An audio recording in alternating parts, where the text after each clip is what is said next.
Shalom bien-aimés dans le Seigneur, moi c'est Russi Moukoko. Je suis très heureux de me retrouver ici devant vous dans notre programme 5 minutes avec Jésus-Christ. Je bénis le Seigneur pour la grâce et je dis merci à l'équipe organisatrice.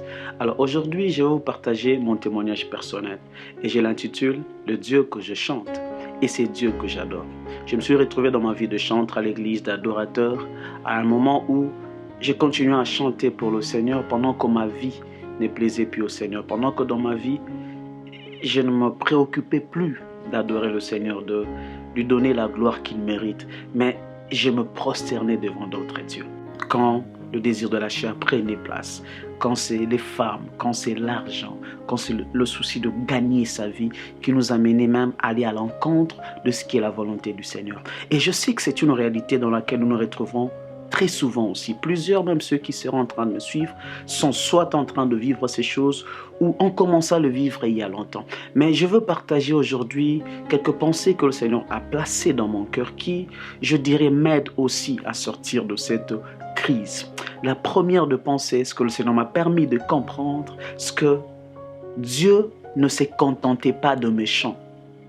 Dieu ne se contente pas de nos chants d'adoration, quand dans notre vie d'adorateur, nous sommes morts.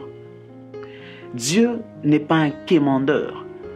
Ça veut dire, faute de mieux, quand on ne sait plus donner une vie agréable, il se contente de prendre nos belles mélodies. Mais au contraire, avant que le Seigneur ne puisse prendre nos belles mélodies, il veut d'abord que nos vies lui soient agréables. Et c'est comme ça que dans la Bible, on parle d'un culte raisonnable. Parce que notre souci ne devrait pas d'abord être de bien faire le service, mais plutôt de plaire à celui que l'on sert. Bien-aimé dans le Seigneur, je veux que cette pensée reste dans nos cœurs. La vie d'un adorateur ne se mesure pas par le prix de nos sacrifices, mais plutôt dans la preuve de notre obéissance. Quand Christ parle à la femme samaritaine, il lui dit « Vous allez sur cette montagne pour adorer ». C'est pour dire que vous allez fournir des efforts pour gravir la montagne.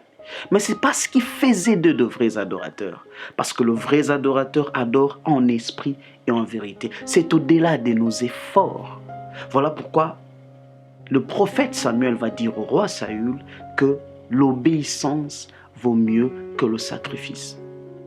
Et le Seigneur m'a mené donc par cette pensée à chercher à aller au-delà de nos chants. Mais je veux que toi qui es en train de m'écouter, que tu essayes d'aller au-delà du service que tu rends au Seigneur.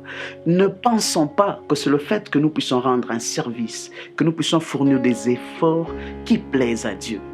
Quand dans nos cœurs, Christ n'est pas au centre, peu importe nos belles mélodies, peu importe nos belles chansons, peu importe nos beaux services. Il veut d'abord régner dans nos cœurs. La deuxième des choses que le Seigneur m'a permis de comprendre, c'est que la preuve que nous sommes adorateurs sur terre serait le fait que nous nous préoccupons d'aller au ciel.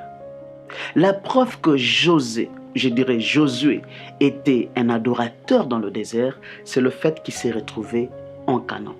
Est-ce qu'il vous est déjà arrivé de vous poser cette question? C'est tout le peuple d'Israël que le Seigneur avait demandé de venir dans le désert pour l'adorer. Mais tous ces peuples, cette génération qui est sortie de l'Égypte avec Josué, sont morts dans le désert. Mais le seul qui est entré en Canaan était Josué dans cette génération et Caleb.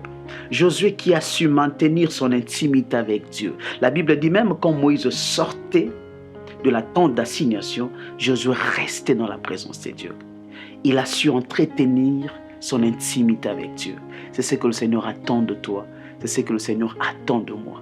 Et Caleb, il a su garder sa foi, même devant le géant. C'est ce que le Seigneur attend de nous. La preuve que nos vies plaisent à Dieu, c'est le fait que nous nous préoccupons de privilégier, de protéger, de veiller chaque jour sur notre intimité avec le Seigneur et gardons la foi. Et c'est dans ces conditions-là que le Seigneur agréera nos vies et nos offrandes aussi nous seront agréables. Que le Seigneur vous bénisse.